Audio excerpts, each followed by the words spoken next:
Hi, and welcome to part 4 of the Courageous Decade video series. I'm Vanessa Couto, life purpose coach and astrologer, and let's explore now in this part the beginnings and the shifts of this decade. This is where the new seeds and the birth of a new zeitgeist is taking place.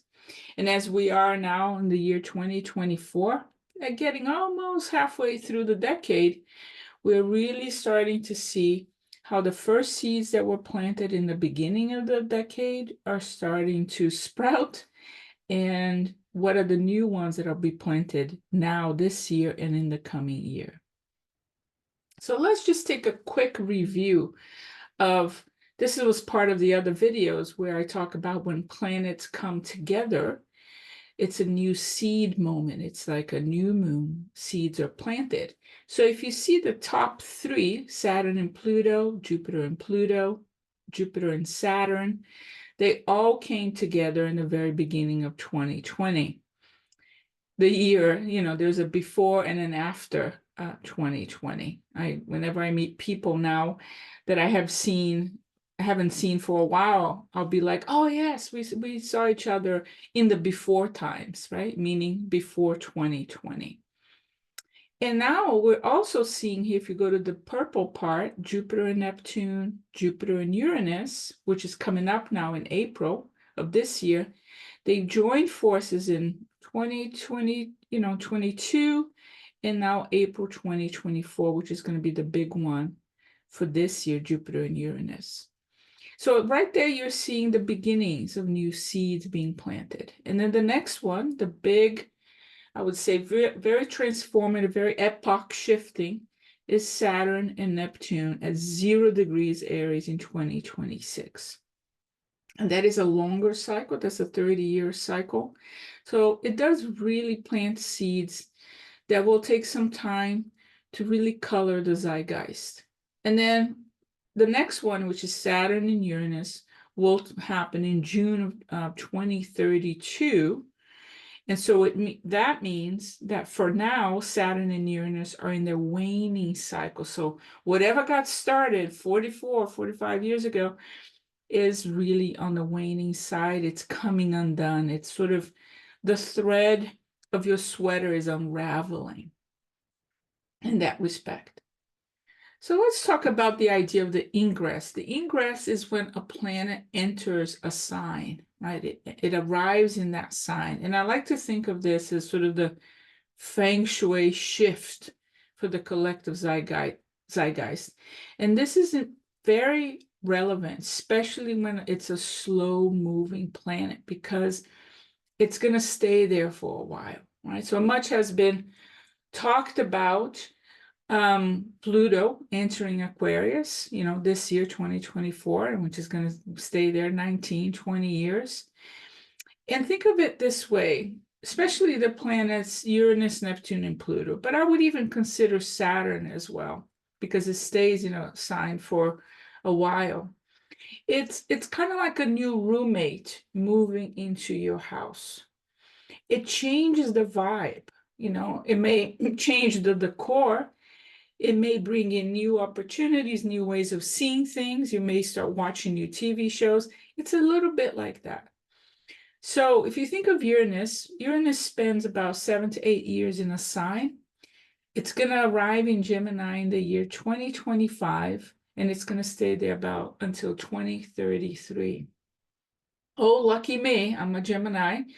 And so Uranus is going to be partying it up with my 4 planets in Gemini. Ask me about this, in 2025 or 2023, how that all went for me. And then Neptune is going to arrive in Aries in 2025. So I want you to pay attention to that. 2025, there are 2 key ingresses, meaning these planets are going to arrive in the sign.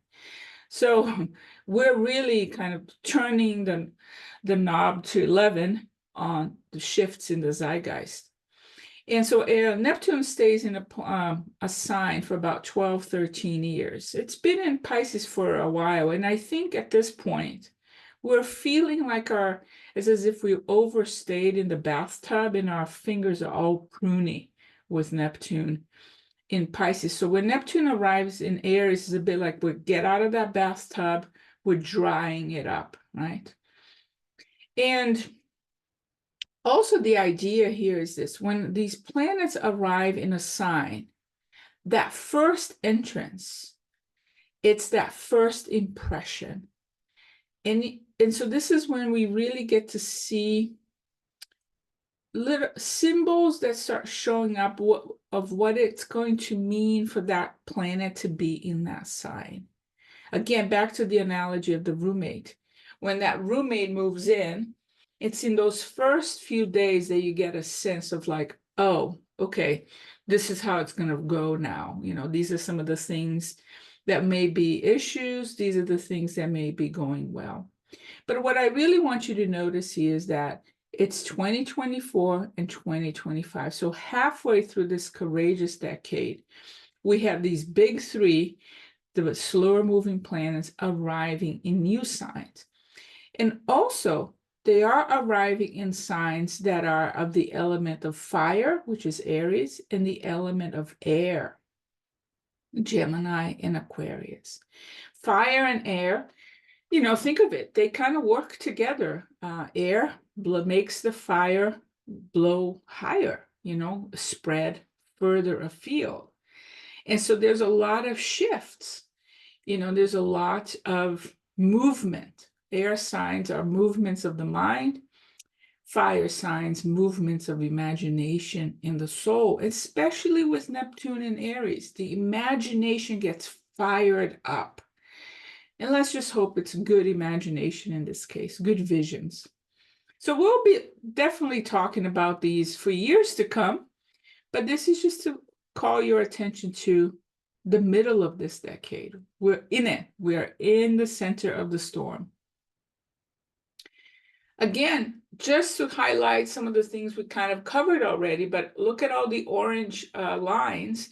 Those are all new cycles that have started in 2022, 2024, 2026, the big kahuna of Saturn conjoining Neptune in Aries at 0 degrees of Aries. So this is the other interesting thing about this decade.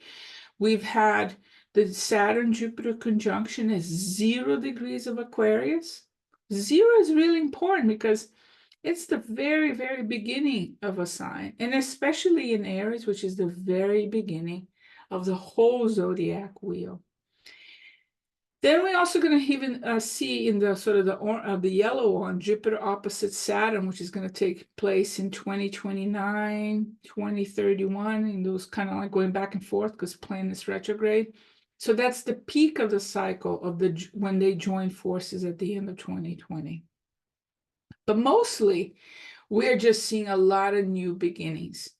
And this is the thing about this time of our lives. I mean, I think as souls, we're like, yes, sign me up to go to the Super Bowl of this 2020s decade on Earth, because it's a lot of endings, but mainly a lot of beginnings.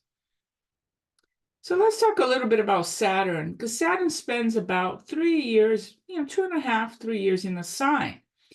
So I feel like Saturn kind of prepares the sign for the move of the other planets, right? For the arrival of the other planets. So Saturn was in Aquarius from 2020 to 2023. So we saw a lot of issues around society, a lot of social justice stuff, all of a sudden the tech elements are really showing up a lot more in our news. Then it went into Pisces. It's still in Pisces, but it's going to be there until 2025. And we're seeing, this is just sort of very broad brushstrokes, but what's our relationship with the unseen realities?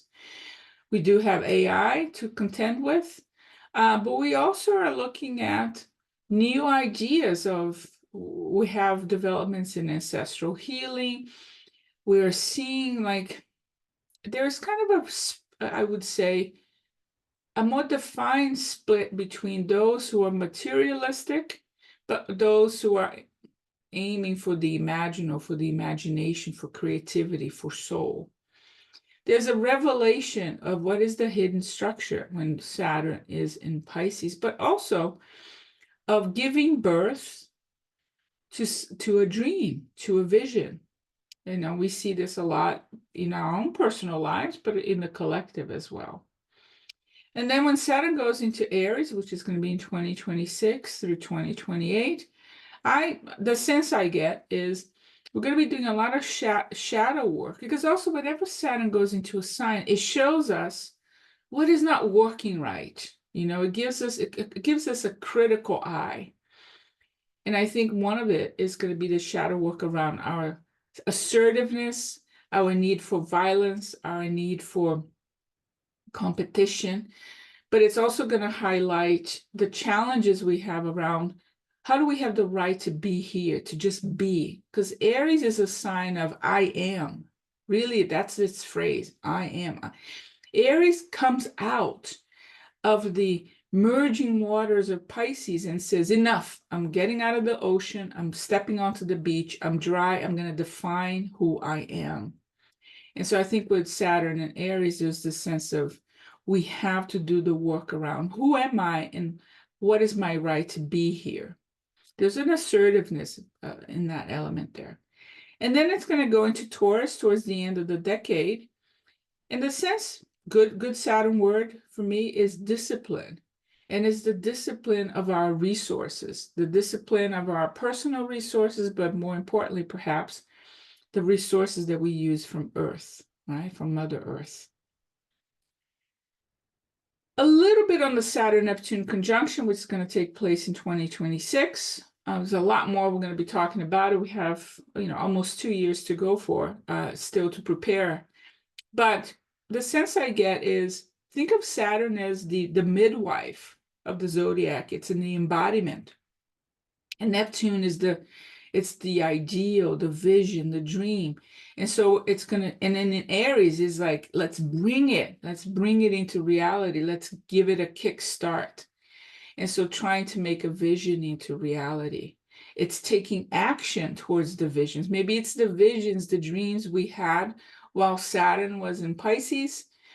And then it's like, let's walk the talk, but it could also be, because it's Neptune, what are our illusions and delusions? Now we got that fire of Aries under us, and we could be moving, we could be driving really fast, nowhere. That's kind of like that song, Going Nowhere Fast. It is also a prickly topic, but it is Aries, the illusion of war, when we have Neptune, we have the ideals, we may be really pumped to fight for an ideal that is an illusion. That could be the negative side of this. But it's also about fighting for that which is invisible. And this, I would say, we got to watch what are the stories.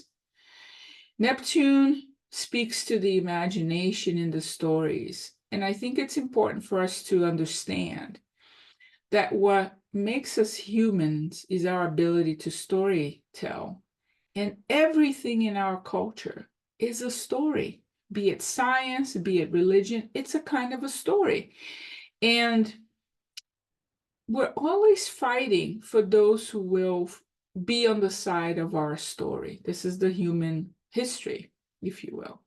And I think with Neptune and Saturn and Aries, there could be the danger on one side of us fighting for a story that is not that great for us anymore. It's an old story. But it could also be on the other side for us to harness our energies, our muscle, to go after a story that is worth going after. So there's that element, and that's why I was talking about the illusion of war here. What are we fighting for? We don't really fight for territories or land. That's on the surface level. We're really fighting for a story. So pay attention to the stories that are being told and pumped into the news and into the zeitgeist with certain force. Pay attention to that. Question that. Have a critical eye. That's a good way to use Saturn. Have a critical eye.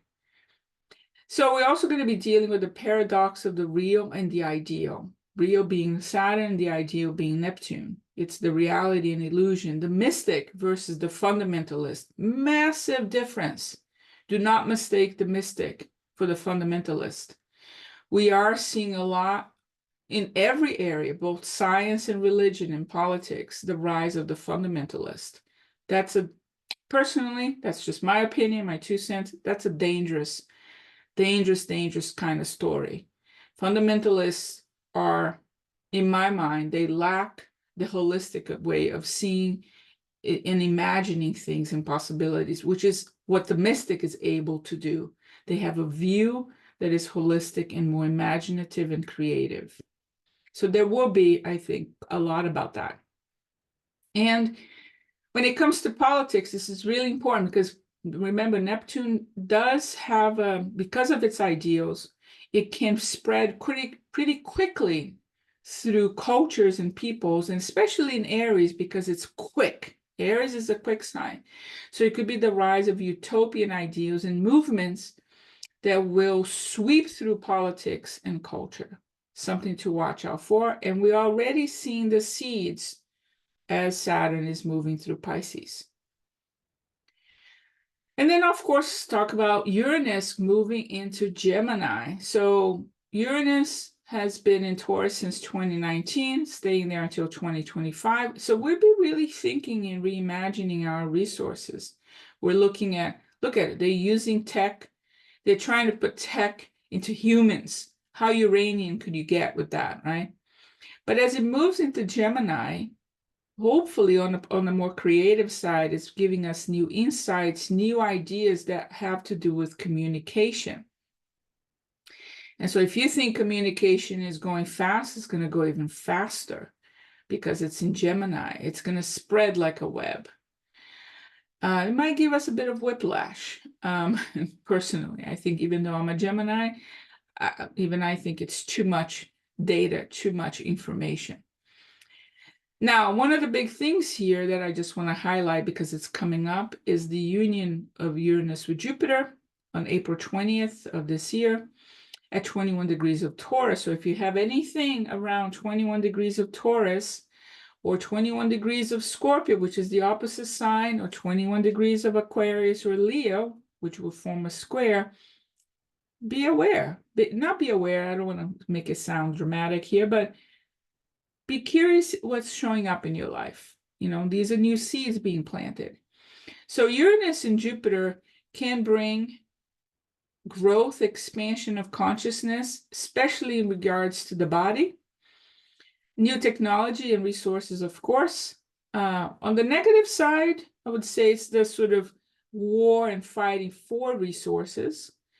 Remember, Jupiter is like the baking powder of the cosmos. Whatever it touches, it expands. So it can be a great thing, but it could also be when the shit hits the fan. There's also a spirit here, because it's Uranian, of rebellion, of enterprise, of creativity, change. But it can also be volatile because it is Uranus coming up. So it may just hit us beside the head and we didn't even see it coming. Again, a little bit of the image of the whiplash. And then Neptune moving into Aries. So it's been in Pisces since 2011. Like I said, I think our fingers are pruning at this point. We've been in this Neptunian Piscean bathtub for a long time. And it has given us a lot of expansion around spirituality. If you think about it, there's been a rise of a lot more spiritual elements in the culture. Look at our movies. But there's also this sense of, are we in a bit of a dream? No wonder people are like, are we in a simulation? So there's a lot of confusion as well. You know, it's Neptune. Neptune is the initiation through confusion.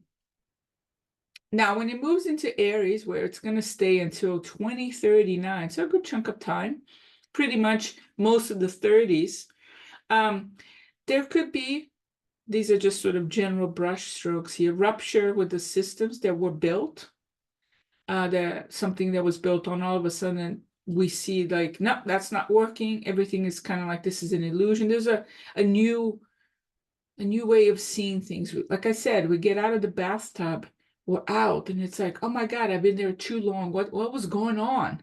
And then you have that spur of action and blood pumping, which is Aries. Neptune is related to socialism, actually. And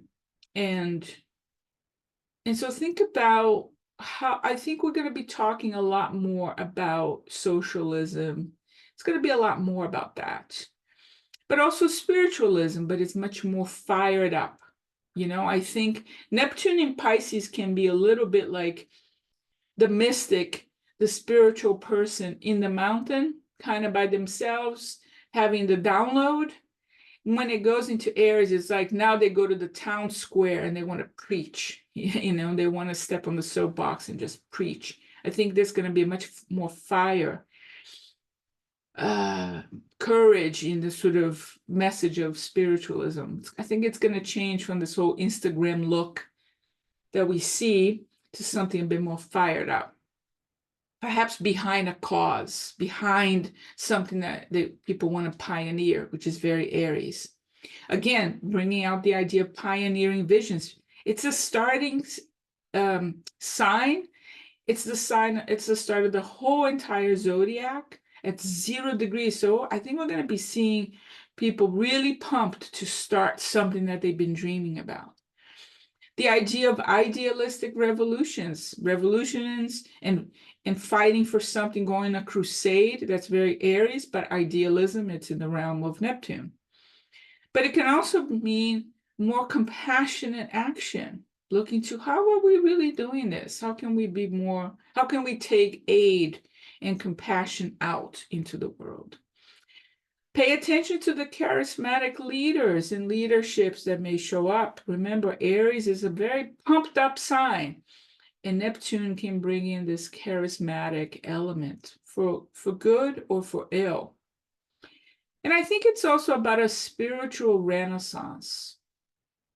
The sense I get that, it's going to sound harsh, but the charlatans that we're seeing in the spiritual realm now with Neptune and Pisces, if you don't have the true thing, if you don't have the true element, you're going to be dead on the beach of Aries. I think those who stand the ground are going to be closer to the real thing than what we've been seeing now. There's been a sort of a diluted mass sharing of some spiritual ideas that are really not grounded in anything. And I think when it comes into Aries, we're going to see a diminishment of some of these. But just watch out for the charismatic ones, because that's the other element.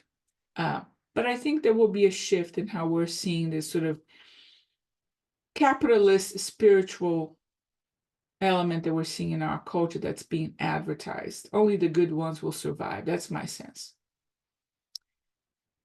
Now, let's take a look. I mean, I've talked about Pluto already in Aquarius, but, it is very much top of mind as it just arrived really this year. Although it's going to tip back into Capricorn for picking up the last luggage before it fully moves into Aquarius, but it's pretty much moved into Aquarius at this point. One of the things I would say with Pluto is when it arrives in a sign, there's a sense of a bringing back the return of the repressed. And it really shows where the cracks are. Where's the mold hiding in the house, if you will. And so I think one of the core things with Pluto in Aquarius is we're going to be seeing transformations on how we live together, a redefinition of what is it to be in groups, what is it to be human, what are we for, what is it to be, what is our purpose as humans. And it's going to be, of course, quite the exploration around groups, diversity, race. But I think one question it's going to be starting to be asked, which is normally not a question we hear, is overpopulation. We're starting to see news about people who are not having as many children. But I think the other side of that question is, what do we do about the overpopulation? What do we do about the people who are here already? When I was a kid, I remember we're about to hit 4 billion people on Earth, and now we're already at 8 billion. So that's something that needs to be talked about. That's the elephant in the room. Like I said, we're going to be speaking and examining what it means to be human. What is my individual liberty within the context of a group? And of course, we're already seeing it, our relationship with AI, anything that's non-human, the ethical challenges around tech and automation, and science. We need to have those ethical conversations. Also, the shadow work. Remember, Pluto really brings in the shadow work to top of mind. So how do we deal with relationships when we move to just one-on-one into one-to-many, right? We're going to be seeing this everywhere.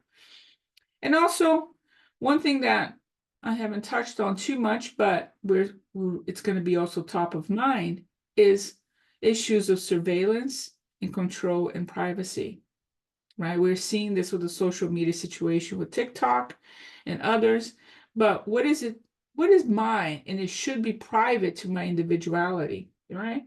And how much am I being served? How much surveillance is happening through all the systems that we use? There's something dark, something problematic about these that we need to examine. Some transparency is needed. So this is from the English astrologer Barry Goddard. I really love his writing. And I think he asks some really important questions here. What is this drive to create artificial intelligence? Isn't our own intelligence enough? Isn't addressing our own stupidity difficult enough? I think it's important to ask ourselves, what is this drive? We already created it, but what is the drive behind it? What are we trying to fulfill? What is the need here? What is the thing we're avoiding as humans? I think it's important for us to examine these elements. So what I would say, to be honest, that I think this one of the key elements in this decade is the whole Pluto transition. And that's why I think it's activating us in sort of a very Plutonian way. And there's something about getting down to our root chakra. It really is getting us where it catches our attention. Who are we? What is it to be human? What about our resources? How are we going to live together? Right. So there's a lot. These are big questions. And also because Pluto, like I said, brings back what is repressed. It brings into the surface, into the town square, if you will, our fears, our traumas, our shadows. So I used to say this to students that, speaking of Pluto, especially when Pluto was about to join, Saturn was about to join Pluto, I was saying that it's a bit like the sewage in your street. If the collective sewage breaks on the street, it doesn't matter how much you clean your bathroom, the shit is going to come through. And so a lot of the collective stuff that is being pushed up from the collective sewage, if you will, then it's going to affect your own personal stuff. And that's going to come to the surface as well. There's no running. There's just no running. You can't, we all in this together. So I think this is where it's so important for us to do our healing work, because it is not just for us. It's actually going to be helping the collective as well. And there's an element here that I think with Aquarius, which is also sort of because it's a very visionary realm of experience. It's very futuristic. It can challenge us to catch up. The questions feel really big. We feel kind of sort of outside, which is a very Aquarian experience, to feel like an outsider within our own culture, within our own world. We're like, things are moving too fast. What's happening? I think that's an element of Pluto in Aquarius as well. All of a sudden we're feeling a bit outcast within our own lives, maybe within our own communities. But the bigger question, I think it comes down to, what makes us human species special? How do we live, not just with each other, but with the other non-humans in this world, the animals, the earth, the elements, the climate? I think there's an element of being, we're part of a bigger collective than we think. And as Jung has said, and I think this is really true, the world hangs on a thin thread, and that thread is the psyche of man. Man, of course, man, women, all of us. And I think for me, what stands out on this from this quote is that it is important. That's why I call this the courageous decade, because it is important that each one of us courageously looks to our own psyche, our own inner world, our own shadow stuff that we need to do, so that, like I was just saying, your inner work, it's not selfish, and it's not just for you. Your inner work is also part of the collective inner work, and it's needed. And so, as much as the collective sewage probably is breaking and it's spreading shit everywhere, we still can help and clean the part that is ours to do, so that way it can bring maybe a recalibration, some healing, not just for us, but for the collective as well. So thank you for following this series. And one last thing I just want to say is this. The intention behind doing this series is to just give you broad brushstrokes of, hopefully, to help you see and make sense of this whole decade. It's not just year by year, it's the whole decade. It's a very pivotal decade. But the emphasis here is on the word courageous, which I think is a very Aries word, to be honest.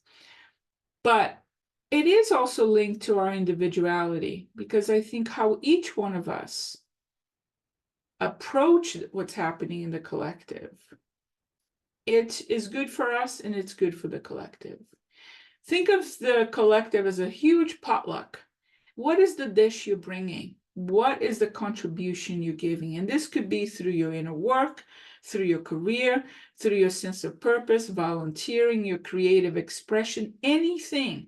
But I think one thing this decade is really calling us to do is to not save it for another day, not be shy about sharing what we've been wanting to bring into the world, but to actually bring it, to walk the talk, right? That to me is the emphasis of the word courageous. And that is why back in the end of 2019, I said, this is the courageous decade. So I hope you've enjoyed this video series. If you know somebody who would also enjoy it and find this information relevant, please share it with them. Good friends share good astrology, I would say. And if you want to find out more about my work, just visit my website at vanessacuto.com. All right, signing out. Bye.